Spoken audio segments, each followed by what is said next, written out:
Hey, good day, all. It's Friday, July 9th. And, around here on the Common Good podcast, we like to wish you a happy Friday every Friday and let you know that we're talking economics today.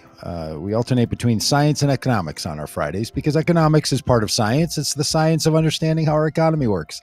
And we think it matters that we all understand. If you're going to call for the common good in our civic life, understanding the role of economics and especially the role of the government in economics, super important. So I'm Doug Padgett here in Minneapolis, Minnesota. Got producer and today co-host Dan Dietrich with us. Hey, Dan. Hey. Glad to be here. Hey, so, we've been talking over the last number of weeks with our in-house economist, Fadl Kaboub. And Fadl has been telling us to think about the federal government spending differently in this way that's often referred to as modern monetary theory. The idea of modern monetary theory, that phrase is that there's been theories that have operated the perspective of federal spending in civilization, right? Government spending in civilization.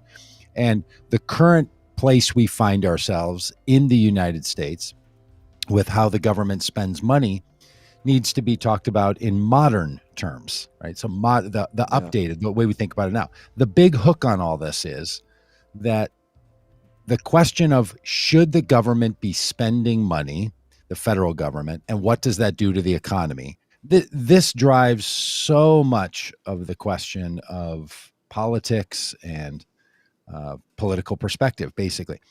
If polls are to be believed on these such things, most people who vote, especially for Republicans, but also for other candidates, say that it's economics that drives their decisions. The impact that the government official has on their own pocketbook.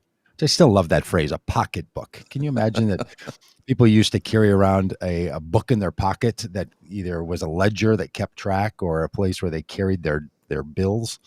Remember Bill Folds? Anyone still Bill Folds?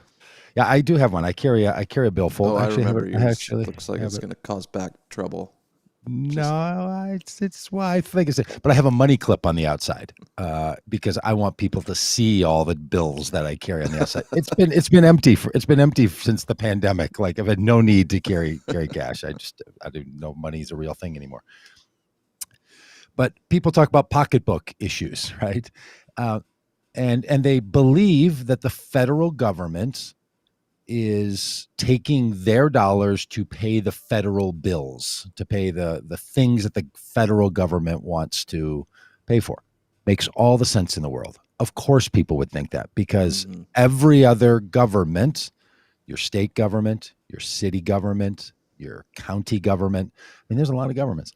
All of those governments, that's what they do. Their only way to spend money, state, county, city level, is to put money in their bank account and then to spend that money that's in their bank account. Some of them may take loans from banks and so on to do that, but then that puts money in their bank account, right? And that's how they spend the money. So every other organization does it that way. Every government does it that way. But as we all learned on Sesame Street, there's one of these that's not like the others. And that's the biggest one of them all. And that's the federal government. So Fadl has been helping us, our economist, to understand, hey, you got to think about the federal spending differently than you do the other ones. And it's really important because the federal government has to consider the entire nation and our international commitments. Right. So the federal government can't be limited simply to how much money do we have currently right now. Like I checked my bank account balances this morning, my personal bank account, the organizations that I run, and I'm like, oh, that's how much money we have. We're going to be, at current spending out of money by such and such a date, or we have plenty of money to get us through such and such a date. That's what you do. It's not how the federal government works, though. And it's a very good thing the federal government doesn't work that way. So we'll talk about that in a minute. But if you don't know that the federal government operates differently, then it can seem like the federal government is just spending this money that it doesn't have, and we're borrowing the money from other people. Mm-hmm. And so we talk about this all the time, right? I thought this was very insightful when Fadl said to us, hey, when the we talk about deficits or borrowing money, that's even not a very accurate term for what's actually going on, Right. because you're not saying, hey, Dan, or hey, China, or which was the case back in the 19th century, and the early 20th century, when the federal government literally had to take loans from the rich people. The Carnegies and the Rockefellers and the Fords lent money to the federal government to keep it running, to keep it operating. Yeah. They had more money than the government. That's not the way it is anymore, because the United States decided to move to a unilateral economy, an economy that runs off simply the faith and trust in the federal government. In other words, we have a treasury. You know who doesn't have a treasury? Dan doesn't have a treasury. Doug doesn't have a treasury. Caitlin doesn't have a treasury. The state of Minnesota, no treasury. Hennepin County, treasury-less. The state of Minnesota doesn't get to print its own money. They used to. Every state used to have its own currency. We went to a unified currency. The federal government, however, it has a treasury. And what does that treasury do? Generates money, generates the currency needed for the federal government and all the other governments to operate. So Foddle's been it's been mind-opening to recognize this. And a big thing for me was realizing that we're no longer tied to the gold standard. Like, you don't have to have the amount of gold that you print in paper money. I think that's still sort of floating around, that there's a big vault of gold. And that, Fort Knox, right? Remember that? Fort Knox is full of gold. Yeah. But moving away from that is a big shift. And that was happening throughout the early 20th century. Really became clear in 1972 when the federal government officially left the gold standard. Richard Nixon did this, sort of got rid of that whole idea. But you're right. The notion that there's some big vault somewhere where all the gold is, and that's what's the real value, and then the currency is just a paper IOU related to that gold. It's not how it works anymore. So the people that are storing gold in your basement, it might be a good investment, but it's not what our economy is based on anymore. So if you're hearing from people that want to store up, canned goods and face masks and hand sanitizer and gold, talking to you, Glenn Beck, then you're just working off of an investment with your gold, not off of the thing that the currency is actually based on. You didn't figure out what's behind the currency. There ain't nothing behind the currency other than the government of the United States saying, we'll make sure there's enough money. And if we ever run out, like it kind of happened a little bit in the 2008 moment where the banks started to run short on money, they did a thing called quantitative easing. They eased the pressure of the quantity of dollars in the economy. In other words, they just injected money into the economy. They literally, but now that's done through computers. They went into a computer, they moved a decimal point, and there was enough money, because that's how it works. Yeah. Again, and this what's is confusing is that increases the national debt on paper, but that's not money we owe to China. Like we just, what we're going to listen to an interview with Representative John Yarmouth from Kentucky on C-SPAN, because nothing is as exciting on a podcast as listening to a C-SPAN interview and then doing Mystery Science Theater around it, which we're going to do right now. And because Brian Pfeiffer has told us, hey, C-SPAN is exciting television. So this one's for you, Brandon. Let us know you're listening. The way the government functions is not to, when it moves into deficit spend. How am I doing? When it moves into definite, oh, that's awesome. Did you text Brandon and tell him I that we were did doing not. This? Okay, I love it. He just Brandon, watches every day. We were joking that this is for you because we are going to play 26 minutes of a C-SPAN interview, of which we're going to be making commentary on. So if you're listening on the podcast, if you don't know, we also do this as a live stream. So we get commenters who comment in, and the very Brandon Pfeiffer was actually listening at this moment. So the way the federal government system works is that what we call deficit spending just means the amount of money the government has spent that we have not yet taxed. So it's the difference between those two. But the federal government doesn't need to tax individual people or corporations to have money in their bank account. The ledger, the deficit ledger, is just keeping track. How much money have we put in the economy and how much money have we taken out of the economy? Taxes is taking money out of the economy. Federal spending is putting money in the economy. Every other government agency, every other government entity, every other private entity is circulating the money. See, this was the 2:00 in the morning wake up that I had after listening to Fadl on this. And now I want to pretend that the student has become the teacher. That all the money that's in the economy, we're all just cycling and circling, right? Then the federal government says we're going to put more money in, we're going to spend money into the economy, and we're going to take money back out of the economy through taxes. Not because we need it, but it's almost as if the federal government sits outside of the economy. All the rest of us are inside the economy. The rest of us are in the pool. Let's imagine we're all in a big swimming pool. I'm making up an analogy right now, so we'll see how well this goes. Boy. We're inside of one of those above ground swimming pools at your, in your backyard, and it's 3.5, 4 feet deep, and you're standing in, and we are all in the economy. So all the water that's in the economy or in the pool comes from us. The water that's already in there when you get in there, your water weight that you bring in. It's maybe your own water you contribute, and you shouldn't do this in a pool, but however you get water in the pool, it's all in the pool. The federal government, though, is outside with a water source separate from the pool. So what the federal government's doing then is saying sometimes, like, I'm watching all the money splash out. That's taxes. The water's coming out, and then we have a hose to put water in. Deficit is the difference between the amount of water coming out and the amount of water that the federal government is putting in.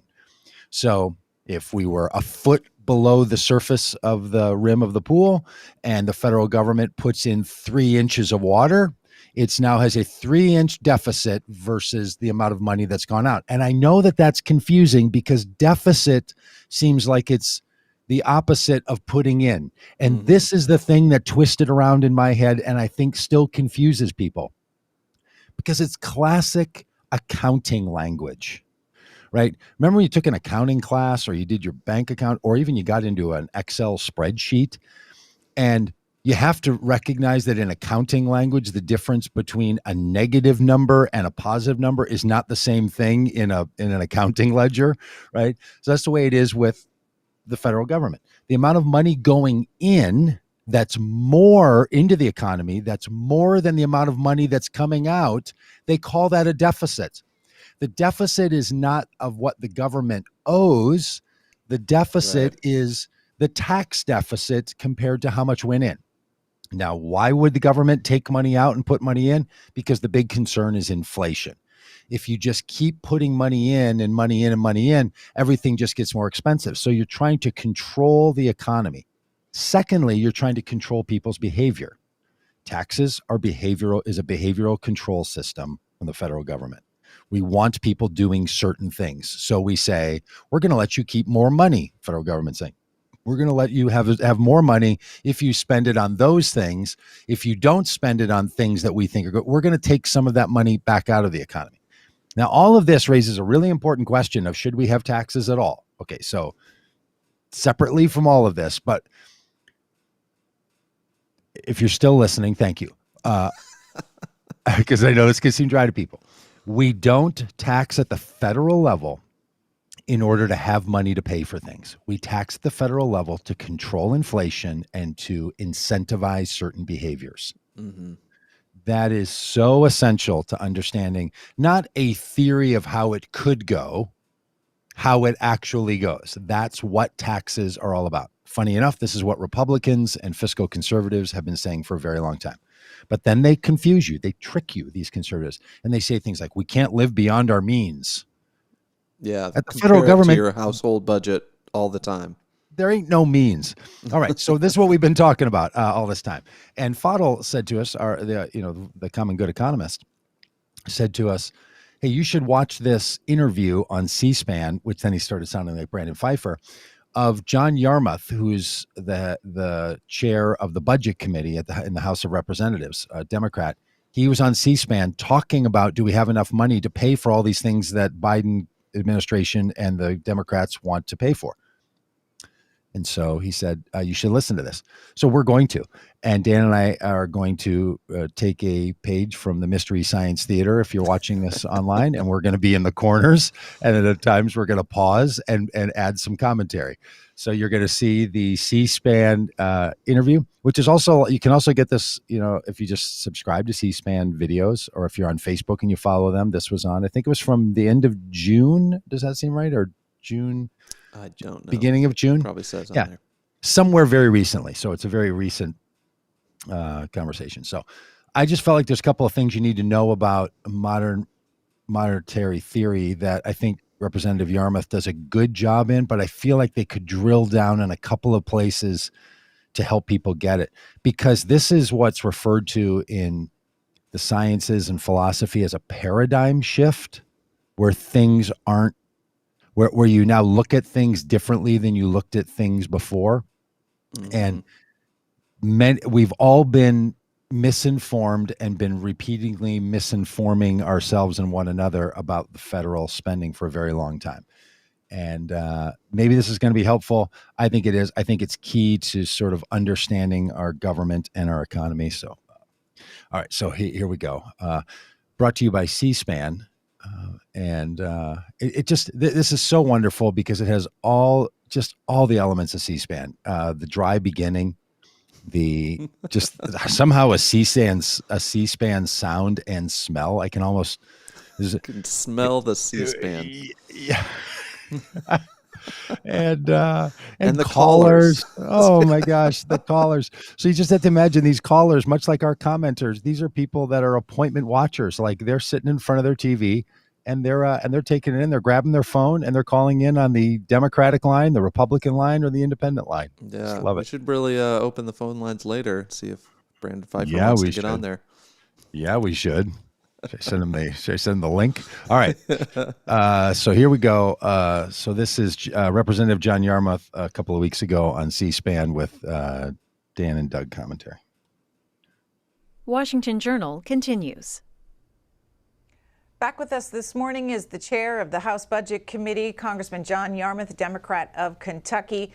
Congressman, as you know, the president unveiled a $6 trillion budget request for fiscal year 2022. Yesterday, we had on the program Republican Kevin Hern, and here's what he had to say about the president's proposal. We spend $1 trillion a year right now on programs to help those who can't help themselves, that need help, need a handout. Many of us in America, myself included, early on in life needed that help. But we also ought to be helping those folks move on to jobs. And so the American Jobs Plan, as the president has pushed, and the American Family Plan, as you just referenced, American Family Plan is over $4 trillion of spending. The American Jobs Plan that was just pushed forward is over $1.5 trillion. And so when you look at these two programs together, along with some other things going on, we're talking about a $6 trillion budget. And the American taxpayer has just said enough is enough. Even Democrats now are sending letters to the leaders of both the House and the Senate saying we have got to get our fiscal house in order. So, okay, Dan, I think it's worth pausing here just for a second. I know that Representative Yarmouth will handle this, without our commentary, but that's the question, right? That he's basically saying $6 trillion. Now he doesn't indicate that that's over a decade of spending, right? Mm-hmm. But he's basically saying, creating the impression the federal government is going to come to you and take $6 trillion worth of money from all of you in order to pay for these things. What the federal government is saying is, we want to inject 1 inch of water into the pool. And this guy is saying, where are you going to get that water from? You're going to take it out of the pool, right? See, here's the thing that sounds sensible on the face of it. It does, until you think about it. If you use this pool analogy, then you would say, well, what is the Republican arguing? Is he arguing that there's a pool with the water in it and the government's going to take money with a pump out of the pool run it through the federal government as taxes, and then put it back in the pool as spending, well, then it would be a zero effect, right? Money Yeah. would come out, money would go back in, and there would never be any more money. The economy would never grow. The thing that you have to realize so you know that modern monetary theory works is our economy gets bigger each year. We spend just about $1 trillion a year in our economy, right? Our US, but sometimes it's below 1 trillion, sometimes it'll go above. What causes it to grow and to shrink? What causes that to happen? Because all the money is in the pool, right? So the federal government is the driving force to add new money. And when someone like that representative says, taxpayers have said enough is enough, we have to get our fiscal house in order, he's making it seem like, oh, we're just cycling the money. Or worse, we're going to other countries to borrow the money. Mm-hmm. And that's not what's happening. When we sell bonds to China, as Fadl explained to us, all you're doing is saying like, hey, we're just going to use some of your money for a little while because we don't want to print more money. And then we'll give you some a little bit later and that we'll print later because it's just easier for us to pull some money from the rest of the country, or whether it's people in the US buying bonds or China. We just want to circulate that money. We've got another little area of our dollars that exist in the world, and we're going to put those dollars into play. Mm-hmm. That's what bonds are. It's not borrowing the way you borrow on your credit card. And people literally say things like, we're just putting all this on a credit card on our children. Yeah, our And grandchildren are going to have to pay for it. And I think Yarmouth comes really, a couple of times he almost drifts into that world. But anyway, we'll let this go. But I thought that was worth noting. And I think you'll find that Representative Yarmouth. We spend $6 trillion and all the other money that President Biden wants to spend. How can we afford it? We can't afford it because we determine how much money's in the system and at the federal level. The federal government is not like any other user of currency, not like any household, any business, any state or local government. We issue our own currency, and we can spend enough to meet the needs of the American people. The only constraint being that we do have to worry about inflation from that spending. Now, what so many people say, well, we've got so much debt and our grandchildren are going to it's going to be on their backs and so forth. That's not the way it works. And I think the American people need an education about how the monetary system does work. I remember going back, Greta, to when Paul Ryan was chair of the Budget Committee, and even before that, and all of these forecasts of gloom and doom about, we're going to accumulate so much debt and interest rates are going to crowd out all other spending. Well, we basically doubled the national debt from the recession in 2009 until last year before the pandemic. And none of the things that people warned would happen happened. We didn't have inflation. We had record low interest rates rather than higher interest rates. And the dollar was trading within normal levels vis-a-vis other currencies. So I think a lot of economists now have begun to say, wait a minute, maybe we've been thinking about debt in entirely the wrong way. And even Fed Chair Jay Powell has basically said, we have the fiscal space to do what we need to do right now, to make the investments we need to make to build the kind of economy for the future that we all hope we'll have. Well, why are people? Okay, so I think Yarmouth did a nice job there, but I think you could clarify a little more deeply. It's not like we can afford the debt. When Shelley and I decided to buy our house, we decided, okay, we're going to have a mortgage. It's a $175,000 house. We're going to put X amount of dollars down. We're going to carry a mortgage. We can afford that debt. That's one way to think about it. Can we afford to pay the interest rates on this debt over time? Mm-hmm. When the federal government, and I'm afraid that Representative Yarmouth almost seeps into that, his comments could be taken by people to say, well, that's what the federal government's doing. By saying we have room to invest, meaning we have room to take on debt. What he's meaning, though, is, I'm going to mansplain him for a second. We are, as the, you would think, a podcast host, former pastor and agitator would be the great one to mansplain Budget Committee chairman. But what he's getting at when he referenced the Treasury Secretary Powell, he's saying that there's room to invest, meaning we're nowhere close to causing the economy to heat up too much and to get too much inflation. So the room is not, can we service the debt? The room is, can we afford to do this without destabilizing the economy someplace? Can we inject this much in without causing inflation? My little pool analogy, which might not be perfect, in other words, is to say you can keep adding some water to the pool and it's not going to overflow yet because you don't want it to overflow. That would sort of be inflation, right? You've caused that inflation to happen.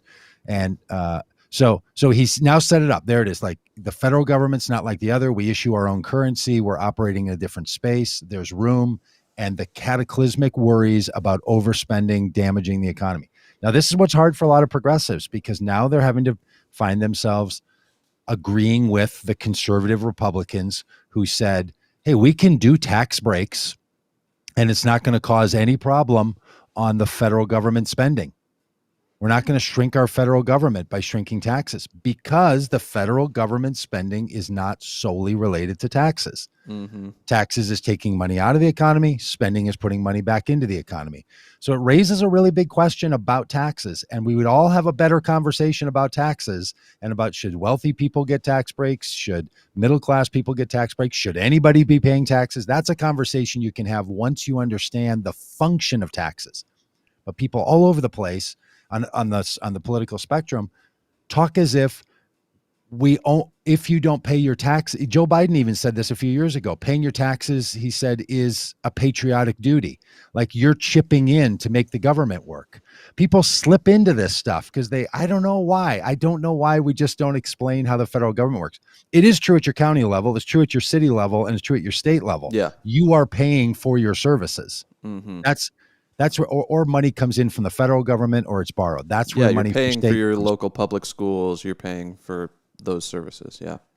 The one that's not like it is the federal government. So that's the thing that's the paradigm shift to say, oh, hang on a minute. This is almost like our economists, our physicists saying to us, what happens at the molecular level is quantum physics and what happens at the larger level is Newtonian physics.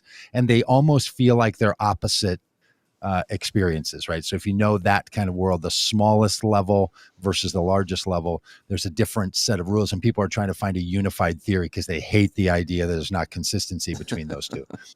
In economics, the one issue, the one entity that's not like the other, federal government. Yeah. Have we beat that horse hard enough? And how should we be thinking about debt and deficits? Well, I don't get any royalties from this, but I would flog a book called The Deficit Myth by Stephanie Kelton, an economist and professor. And it's become quite a bestseller, actually. And what she says is that if you look at the total national debt, $28 trillion right now is what we think of as the national debt. She said, don't think of it as debt. Think of it as all the money that the federal government has invested in the country over our history minus taxes. And that's really what it is. I mean, those $28 trillion didn't exist before the federal government issued them. And so the federal government has the ability to create money, create financing, and that's what we've been doing, we'll continue to do. The thing that I am so impressed about from the Biden administration is that they're reversing decades and decades of our asking questions in the wrong order. Historically, what we've always done is said, what can we afford to do? And that's not the right question. The right question is, what do the American people need us to do? And that question becomes the first question. Once you've answered that, then you say, how do you resource that need? And that's not just money, that's also capacity. So, for instance, there's a $225 billion investment in child care in the American Families Plan, but you can't just say we're going to give $225 billion to people to pay for their child care because there's not enough capacity. So what you do is you'd make a false promise to the people, and then you would drive the price of existing child care even higher. So what you have to do is spend part of that money on building capacity so that there's enough child care to actually service the people who need it. Yeah, I think Okay. this was so helpful in the capacity decision. Like we can give more money for childcare, but there's still the same number of childcare providers, and if all of a sudden way more people are competing for that limited pool, it's going to jack up the prices. Yeah, because we live in the economy that we function in is a supply demand economy. And when there's a limited supply of anything, the demand for that will dictate the price. So if hardly anybody has any money, childcare is not going to be very expensive. If you put in the pockets of every parent $50,000 that has to be spent on childcare, imagine what that will do to childcare prices Yeah. with the current amount of daycare centers and the current amount of after school programs or the current amount of children. That's why Democrats talk about this as infrastructure. Can we build more daycare centers? Can we train more people in early childhood education? Can we build by capacity? That's what's being talked about. Can we create more child care opportunities, fund them, and then provide the dollar resources for people to send their kids to those places? This is what we do with public schools. Right? We've decided we're going to educate people in public schools between age kindergarten through 12th grade. Then college, you don't get any help for that. And before kindergarten, you don't get any help for that. What they're trying to do is to extend a year or two on each end of that, right? 2 years of college, 2 years of preschool. So you've added 4 years of support, but we don't have enough on the early childhood education side. So that's what John's talking about there. He's saying that's why the infrastructure is you have to build that infrastructure. Don't just look at your only bridges and water ports and the rest. There's other infrastructure that we use in other ways that we shouldn't be putting on states and counties and cities. The federal government should cover that cost. And this is where the big argument comes between the states' rights people and the federalists. Some people are like, all of this should be paid for out of the states. Education should all be local funding, not federal funding. You know, the federal government barely spends any money on schools. Like the federal government's not chipping in on your local elementary school. They make you pay for that out of your property taxes or something else. I actually think the federal government should be paying for our schools and child care centers and all the rest of it. But this is where the conversation shifts, because if people say, well, the federal government can't afford to build daycare centers and train people to be daycare providers and preschool teachers. Oh, but apparently we can build aircraft carriers and teach people to fly multi-million-dollar aircrafts onto those aircraft carriers. Like, for sure we can afford to do that. Yeah, that's what I was thinking it's when not he was just because talking we're about rich. It's not because we're a rich country. It's because we control our own economy. Yeah, when he was talking about the debt doubling, it got me thinking about how Republicans are so concerned about the debt always. But even under President Bush and Trump, like the deficit went up because the one thing you can always find money for is the military. Somehow we don't ask, how will we pay for $700 billion in military spending?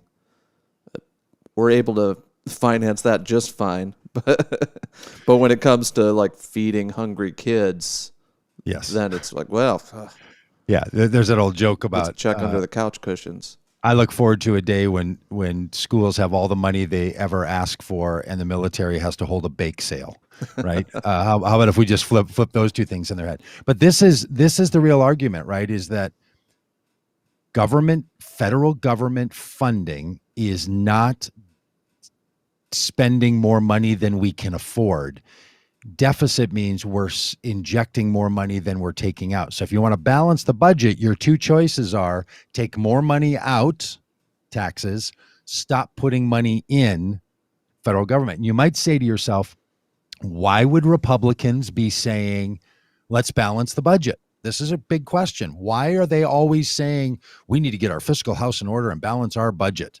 Because they don't want to use taking taxes into the federal government as the means to do that, right? They're wanting to cut taxes all the time. So why would they be saying stop federal spending, lower the amount of federal spending? What's the motivation for Republicans to do such a thing? The belief that the federal government does not know better than you how to build our economy. This is all about anti-federalism. Republicans may not even know that this is why they hold that argument, or why they follow leaders who hold this argument. People who want a deficit reduction but don't want to raise taxes to get there. They want to reduce federal spending. The motivation is they think the federal government is too intrusive. That's what this whole thing's about. That's the argument that's going on, is that it's too intrusive. So it's the role of the federal government in people's lives. You're going to hear some callers in a moment. I want to just flag this ahead of time to tune your ear up to it, who are basically going to say, yeah, these are people that just want the federal government to do everything for them. That's the street level argument for get the federal government out of our states. Now, what is that rooted in? That is rooted in states' rights. And what is states' rights rooted in? That's rooted in the people of this state get to do whatever we want to do, and the federal government can't tell us what to do. And what's the backstory on that? Slavery. And those of you that are shaking your heads now and like, my gosh, these people, these liberals always bring it back to, no, that's where the art, that, right? The big argument is don't have the federal government, those people in Washington, tell us how to run our lives and lead. That's where it's coming from. And slavery was a big hang up when writing the Constitution. That's why we talked about this earlier in the week when they were going to sign the Declaration of Independence July 2nd, was it? But they couldn't land on the language around slavery and freedom for enslaved people. It's there, whether you want to look at it or not. All right, so back to John Yarmouth now that we've taken our dip into the deep history of this country. So, again, there are just very different ways of thinking about money, and I understand why most people don't understand this concept, because they think of it in their own framework, which is their household, which is you can't borrow so much money that you can't pay back. But that's not the position that the federal government's in. Congressman, are you saying we can just print more money and there's no consequences? There could be consequences if there is too much inflation. So let me give you a hypothetical. We could say that we're going to give every American family a $200,000 voucher to buy a house. We could create the money to do that. But what would happen? Well, there's not enough housing, so the prices of existing houses would go through the roof, no pun intended. And again, you'd be creating a false promise, but meanwhile, you drive up the housing market to unsustainable levels. So there is a limit as to how much money we can inject into the economy. The thing about the rescue plan, and here's where I think Kevin Hearn. Okay, can we pause there for a second? Yeah. I kind of wish there had been a longer pause when the host, who's doing a great job, says the question that should be going through everyone's mind. Are you saying the federal government can just print as much money as it wants and there's no consequence? The answer to that should be yes. The federal government can print as much money as it wants and there not be negative consequences. The federal government can print as much money as it wants, and there could also be consequences. But if we don't hold on to that moment right there and say, yes, it's possible. The question is, how much does it want to do? And then the want is, well, we don't want to put too much in, but we can print as much as we want. Let's just check on our wants, as opposed to we only have so much, and that's the limit. How much is there? Which is what you do in all the other economies. And that's or all the other sectors of society. And that's the thing that is the big mind shift here. And I'll stop berating that point here at some point. But I think it takes a while for that to sink in, that we realize, oh, this is exactly what the federal government can do. And that the deficit is not a problem because it's a deficit of money we haven't yet taken out of the economy. It's money that the government can take out some other time if it wants to, but it's a comparison between money in and money out. It's not a comparison between how much do we owe somebody else. Yeah. He said $6 trillion American Families Plan and Job Plan. It's not quite that much, but that's over 8 to 10 years. So the $6 trillion budget that the president proposed actually would have been 5.7 trillion if you had had no American Jobs Plan or American Rescue Plan, because only 300 billion of that is in fiscal year 22. So again, you've got to realize these are numbers that are very large, of course, but they're spread out over a number of years, and that's why I think the Fed chair and others have said we have the fiscal space to do this, because injecting this over a period of time will not cause the kind of inflation that is dangerous. Respond to this headline. It's on Fox News's website, and they're quoting the Tax Foundation in a study that they say found the president's $6 trillion budget would cause U.S. economy to shrink by 1% over the next 10 years and cost the economy about 165,000 jobs. That's an interesting projection. I don't know how you shrink the economy when you're adding that much money to it, but I'd like to read that analysis. Great response from him. Yeah. He says, like, no, that's not what's going on. That's not what's going on. Biden's budget in every way. Not in every way. I think what we're doing right now is we're meeting with all the committee chairs and with our various caucuses to get their input as to what they want to see in a budget resolution. And then on a separate track, we're trying to decide exactly what would go into the reconciliation instructions that will be a part of that budget resolution. And of course, reconciliation instructions, that's the process by which you can pass something in the Senate with a simple majority and not 60 votes. So those decisions haven't been made. I suspect that a lot of what's in the president's budget will find its way into our final budget resolution. I think it'll track fairly closely, but there'll be some definite changes, because our members are pretty independent thinkers. They have their own ideas as well. All right, so now all of that is just about who has more power in setting this new budget that's going to come out. Is it the administration, or is it the House of Representatives, whose job it is they're the fiscal side of things in the federal system? And now they're having they're having a discussion about, well, who's really leading this thing? Is the Biden administration leading it? Are you just taking what they say? Or are you going to do?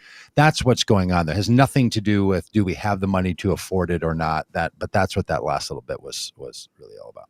New infrastructure proposals also make it into the budget. Well, what we're doing is we're assuming that there will be no bipartisan deal on infrastructure in the Senate. And so we're proceeding as if all of the American Jobs Plan and all of the American Families Plan will be in the reconciliation instructions that we send to the Senate and that we instruct our own committees to do. If they come up with a bipartisan deal, let's say it's $1 trillion or almost $1 trillion, we would just take that out of the reconciliation instructions. So neither process precludes the other. We hope that they do. The Senate does reach a bipartisan agreement on what we think of as hard infrastructure, and let the rest of it be done by reconciliation. We'll go to Tom in Lancaster, California, Republican. You're up first. Good morning. Good morning. I'd like So to precious. talk about, the never-ending deals with China. Oh, Tom. That's all you guys do. Is you work for China. We get everything's made in China now, and you sit here and lie to the American people. You're going to do a continuing resolution like you've done for the last forever. You don't work for the citizens. What about the Wuhan lab? When are you guys going to have a hearing on the 600,000 American citizens that were killed by the Communist Chinese Party, and Putin and Russia and China? All right, Tom, you got a lot there. John Yarmouth. There is a lot there. Well, let me There's a start lot. at the beginning. I don't know exactly what Tom thought I lied about. I was talking about the budget resolution reconciliation instructions. The appropriations process is a separate process. That's when we actually vote to spend, to actually allocate dollars from the Treasury to the various departments, Defense Department, Homeland Security, Justice Department, et cetera. There's a very good chance that that would be the case, that we would end up doing a continuing resolution sometime before the end of the fiscal year, which is September 30th. But we're going to pass. Okay, can you all of our pause there for a second, appropriations. Dan? So here, for people that don't follow this stuff, because it gets a little confusing, and clearly the caller, also just hears these phrases. So you set a budget, right? And the budget's going to go out, and these budgets are going to have like a 10-year window on them, how the spending is going to go, and you set that as a budget. Then there's a separate action, and this might be closer to what you determine in your own family business. So you might sit down with whoever your spending partner is, if you have one, and you set a budget and you decide how much are we going to spend on each of these areas. Then a time comes where you sit down with a checkbook, or you log in and you set up an automatic payment, and then you're allocating the money to particular bills that relate to the budget. So you might say we're going to spend this much on communication stuff, right, on our phone and our internet and all that. And then at some point you're going to pay AT&T this amount, and you're going to pay, some other service this amount. That's what he's talking about. There's two separate processes. We set a budget, and then we're going to have an allocation time. That's where each one of those budget items are then spread out and allocated to certain departments to then go and spend down the road. So it takes a while. So what he's saying is we may not have the whole budget, all that together by September 30th. So we'll do a continuing resolution. In other words, we'll just keep spending the way we have until this point, until we can work through all of this, which might be in the middle of 2022 before that new spending pattern can happen. So that's what goes on. That's how any big agency or any big government or big organization spends its money, right? You set a budget that gives you a total target amount, but then the allocating of that spending. So that John caller was basically trying to say, you're never going to do any of this, but you're really in the pocket of China, and because we have this debt with China. Now, in a moment, John Yarmouth is going to make a great point about the amount of money that we owe to China, and sort of dismisses, I think rightly, this idea that somehow we are beholden to China, and that's why we're not, blaming them for the Wuhan virus, or for the coronavirus out of Wuhan. So anyway, that's is my understanding, at least. That's what was going on in that little exchange right there. Bills in the House in July, and hopefully the Senate will move as well, and we can come to an agreement. We have been stuck over the last few years, but primarily because we've had we have not had one party control over the Congress and the White House, so it was very difficult to get agreement on appropriations bills and avoid a continuing resolution. But we're going to try. We may not make it. But the continuing resolution would be something that would be not for the entire fiscal year. It would probably be a month or two in duration, so we could have just a little more time to come to an agreement. The rest of it, I don't think I want to deal with Chinese labs and those types of things. We'll let Tom ask that of somebody else. All right, I'm in charge of the budget committee, not Well done, John Yarmouth. Well done. Disease control. Scott, Thomasville, Georgia, Republican. That's how you pass the Good buck. morning. You made the comment that most people look through the perspective of their own household, and it doesn't have the government does not have the same limits. Right. I do agree. There's certainly a big difference between households and the government itself. However, the government does have limits, and because the government doesn't have any more money than the people have. And so there are limited resources. That's not what people don't like to talk about that anymore. We can just do whatever we want to. And I can tell you, inflation is here. There's a beach that I went to almost on a monthly basis last year at this very time, and it was $300 a night. Now it's $850 a night. Along with that, we know in South Georgia we have limits as far as who we can hire. People are not wanting to work. You are having to pay more money to get them, and there is too much money supply already. I agree. I think we need an infrastructure plan. Let's do it. But as far as trying to artificially pump up and have some kind of artificial jobs deal, the private sector has plenty of jobs. We don't need to create jobs. If we need something done, let's do it. But let's just don't create something to create something. Thank you.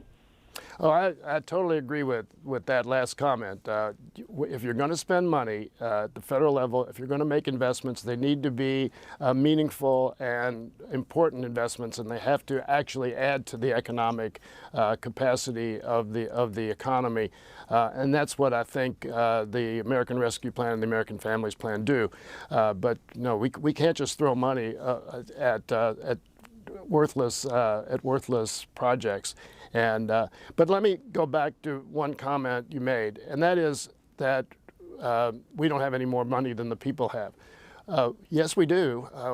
We do have the printing presses, and I hate to use that term, printing money, but we do. And if you think about it, we've been accumulating debt in the United States for most of our 230-year history, and how did we do that? That's because the government issued a lot of money over time, and nobody's ever been asked to pay off any of that national debt. We've been able to finance our debt when we needed to, and I think that it will remain that way. Again, the constraint on us is rampant inflation, and I don't know about going from $300 to $800 for a room, but a lot of the inflation you're seeing now is pandemic related, not demand related. And it also, the numbers are a little bit distorted because the numbers we saw in April and May for the last 2 months were compared to last April and May, which was the depth of the pandemic. That was when everything shut down. So clearly, as you emerge from that pandemic, people weren't going anywhere, so they didn't buy gas. Now gas prices are up. People weren't flying, and now they are. So airline tickets have gone up. So a lot of that's related to again, the comparison between last spring and now. And that'll continue for a while. I don't think there's any question about that. The other things that at the opening of the show, Fed Chair Jay Powell talked about bottlenecks. I hear all the time the port situation, people who the ships are lining up to get into ports. You can't find containers to actually ship. There's a shortage of that. So the businesses are not being able to get the supplies that they need to build their products. I have the General Electric appliance business based in my district, and they were talking to me yesterday about how the supply chain has really disrupted their business because they can't get parts. We know about semiconductors, and I have 2 Ford plants in my district, and they've had to shut down because they can't get semiconductors for their to build their vehicles.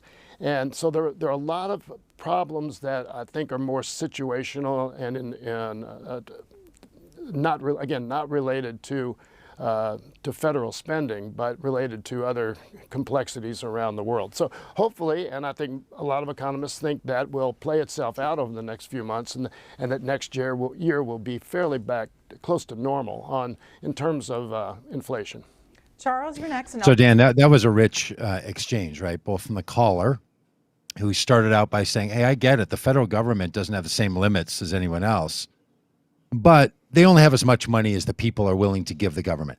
A lot of people, that's where they are. They say, of course, we get it. Like our state I live in Minnesota, we only have 5 million people to tax. Or in my county, we only have 750,000 people to tax, right? Or my city only has 45,000 people to tax. But the federal government gets to tax everybody and every corporation. So yeah, it's different because it can tax a lot more people. That's what a lot of people believe when they say, yeah, the federal government isn't like the others, thinking that it is in the same constraint, just bigger, just has more options. What Representative Yarmouth is saying, what economists recognize, what the federal government recognizes is it's not like that. It's not different because of its scale. It's different of it because of its relationship to the currency. Yeah. That's what it's the fund. I said I wasn't going to do this again, but it's the fundamental difference. So even that caller that says, no, I agree with you that the federal government doesn't have the same restraints, but it is restrained by the amount of money people can give to the federal government. That's where the change comes. So that's the thing that when you're in conversations with others, to try to get that through is really hard, especially to people who, don't really think about economies and all this stuff all that much. It just seems so counterintuitive. It feels like you're saying something that can't possibly be true. I've been having this ongoing conversation with my neighbor across the street, really good friend, and I keep saying, like, hey, you got to watch these videos that we're doing on this stuff because it'll really change your perspective. And he's like, it doesn't make any sense. He's a smart guy, but he's just like no, that's not how it goes. Like I know you too well. You're pulling something on me. And I think the specter of socialism, the redistributing wealth, taking it from those who have more and giving it to those who have less and don't deserve it. I feel like that is so embedded in our culture that's such a pushback when you talk about this, even if it's not the case. Boy, that is spot on. And that's the other reason that a lot of people resist the federal government spending, is because they feel like, well, the federal government's going to give a bunch of money to only some people and then take money away from other people, regardless of where they get their money. Federal government and what they do with the money they take, they feel like you're taking money from rich people and you're giving money to poor people, and they feel like that's redistribution. That's going to come up in the next caller. The next caller, I think it's this next caller who has a comment that's very much like that. And I think you're right. That also, once people are sort of beyond the like, well, how does the federal government get its money? There's this sense that they feel like it's not fair. Or worse yet, it's not right. If taxation and spending is meant to influence behavior, so we want different actions to happen in our society. Like, Republicans are big into these things called improvement zones. This idea that like if you spend money in a certain area of your city, you'll get tax breaks. So you won't we won't take any money from your business for 5 years if you put a business here. That's an incentive that they make, or the federal government will say, we think we need more housing in this area, so let's give loans or give grants to put money there. The federal government has a lot of weight to decide who it's going to take money from to incentivize and where it's going to spend money. And people don't like that idea. They feel like, no, everything should be equal for everyone, the same for everyone. And that's how, and you can't run an economy and you can't run a nation on some false sense of sameness and fairness. That sameness equals fairness. That's not how it works. So this next caller, I think it's some of that. Independent. Hey, good morning. Morning. I've noticed this big inconsistency or dichotomy on the left and their view of our politics. On the one hand, for environmental reasons, we're supposed to restrict behavior of people, i.e. burning fossil fuels and burning gasoline in our cars and using less energy. And then on the other hand, for the individual, the leftists say, we're going to give you a guaranteed lifestyle. You can do whatever you want, and the government will always step in and take care of you. And for an example, illegitimate childbirth. That's the big problem in our country is family formation. Young ladies go out, get themselves pregnant, have a baby. They don't have any money. They're not educated. So what does the leftist say? That's okay. We'll give you everything. We will take care of you. We will give you education. We will take care of your children. And there is a limit. I sincerely believe that mankind is entering the era of overpopulation. We do not have unlimited resources. We cannot give. Charles, we understand your point. We'll have the congressman respond. Okay, let's pause there, Dan, for a second. So the congressman's response is great. He starts with this chuckle. He's going to go into a thing about the fact that we don't actually have overpopulation in the world nor in this country. But those earlier comments that person makes are so typical. It is one of these great examples of patriarchy. If I've listened to this a few times, maybe it went by fast or was sort of shocking as you heard it. But the man says, we have this cultural crisis. These girls go out and get themselves pregnant and they have no ability to pay for it and they're not married. Girls go out and get themselves pregnant. You know what he didn't say? Men impregnate women and then don't function as a part of that. Don't take any responsibility. Yeah. Yeah, no. He says girls go out and get themselves pregnant. So that's offensive. It's wrong, but it's consistent. It's around our society all the time.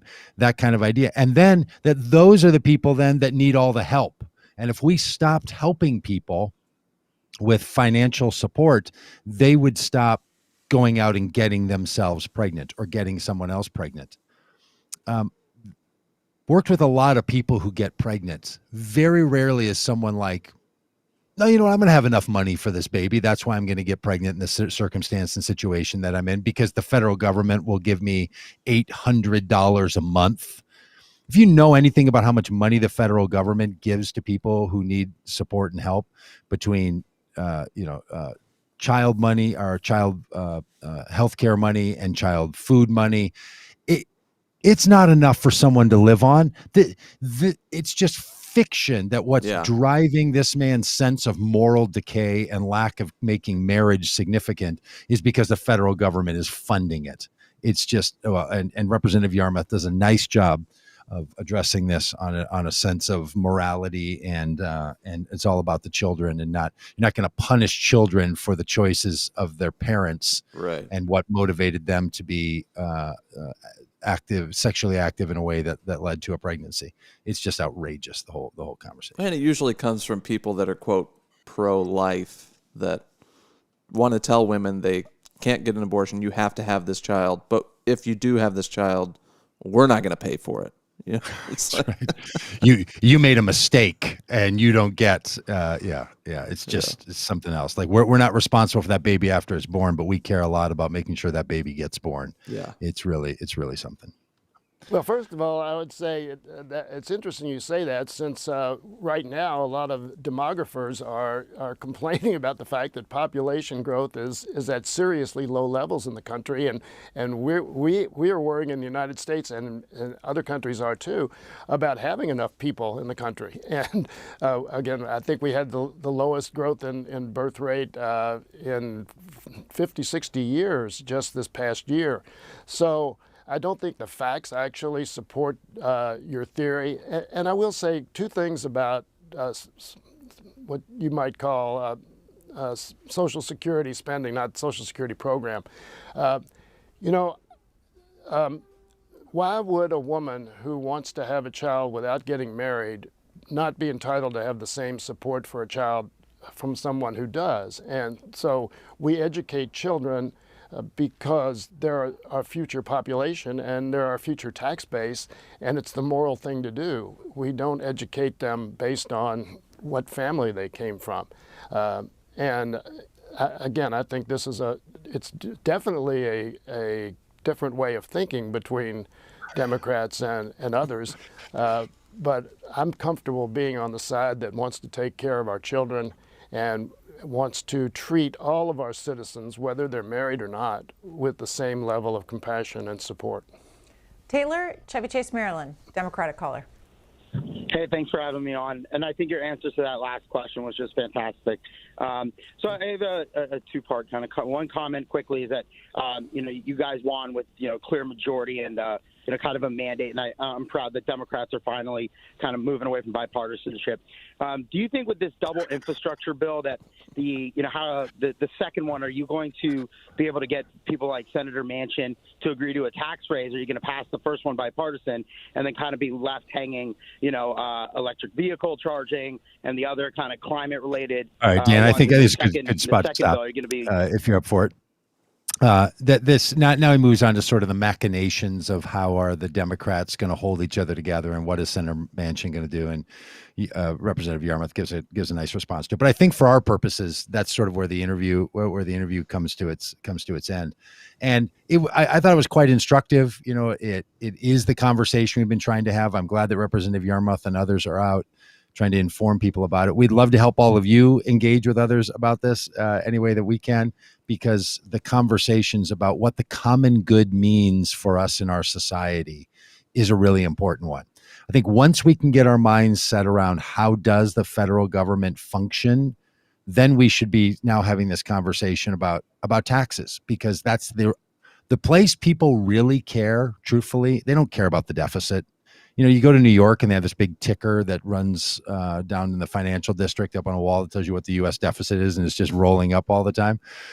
Everybody just walks around. Nobody cares, right? And we shouldn't care, because the difference between the amount of money we put into the economy and the amount of money we take out is not a thing that the federal government should really be all that concerned about.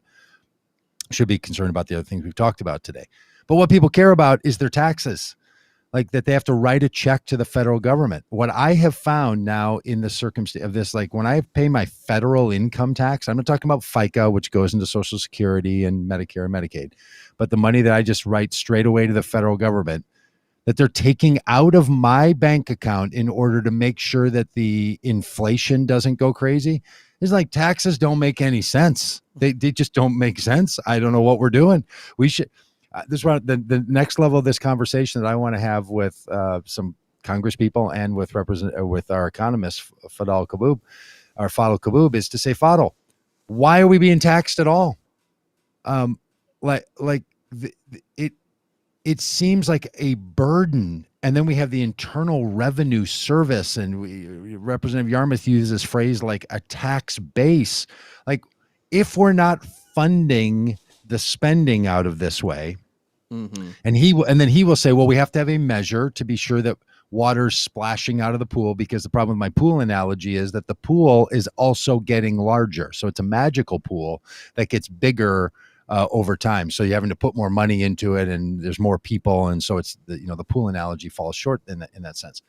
But the question of, well, why are we taking taxes? Now, we already don't take taxes from people below a certain rate. I think it's like 60% or 70% of the people in this country don't pay any income tax at all, any federal tax.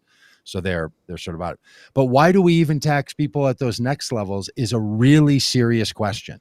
And I wish it wasn't that Republicans were on the side of saying, why are we taxing? And Democrats are on the side of saying we have to spend to support. The two things that impact the economy at the federal level is money going in. Democrats tend to talk a lot about that money going in, and the money coming out is the way that you keep the economy from overheating. And Republicans want to talk about the money coming out in taxes.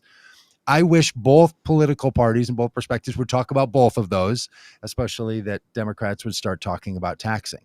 And we might decide, as I think we should, that someone like Jeff Bezos shouldn't be able to do the funny business that he does to not pay any. The fact that guy's paid less income tax in some years than I did is just outrageous, right? That's just crazy. So I get it that fairness and sameness are not the same thing, but that feels like the next place where the argument, where this argument takes all of us. So maybe we'll get to that one of these coming weeks. Yeah, we'll definitely have to have Fadl back on and unpack a lot of this. We'll get on them about it.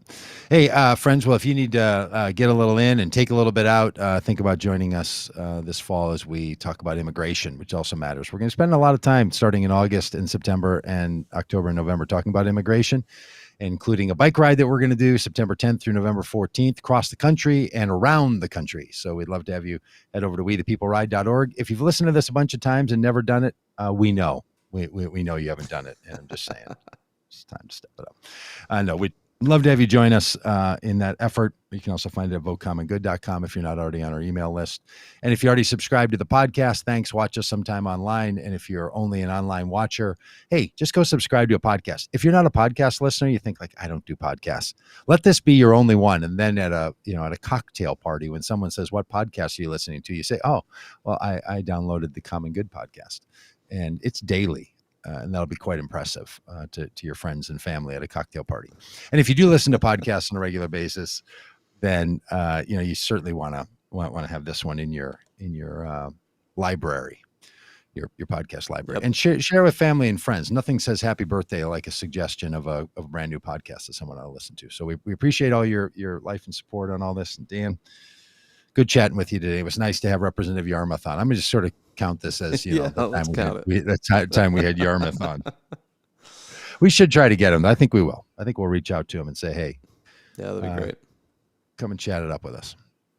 All right, you got anything else? I got nothing. From nothing to nothing leaves nothing. So you got to have something if you want to keep this thing going. That's a song lyric. Do you know that song? Nothing from nothing leaves nothing. You got to have something if you want to be with me. Yeah. great. It's a great hook. One of I the don't think great. it's much of a lyric. Yeah. All right, we done? Yeah. Hey, any comments? Any comments we need to look at? Boy, there's a lot of them. Thank It you was all an for all active the good chat comments. today. Yeah. Yeah. Yeah. Some really good ones. Yeah. Yeah. Okay. Just trying to scroll through. There's just so many. By the way, if you comment on one of the streams and you're like, these guys keep saying there's a lot of comments, I don't really see them. It's because we post this on multiple Facebook pages and profiles, and then in the software we use, we see all of the comments coming from all of the places. So that's partly what's going on there. So. Yeah. And if you're just listening on the podcast, it doesn't much matter to you. But do send us an email sometime at podcast@votecommongood.com. Yeah. You can send it to info@votecommongood.com too. It'll just They'll enjoy that too. Come to the same place. All right. We'll see you. All right. Thanks, everybody.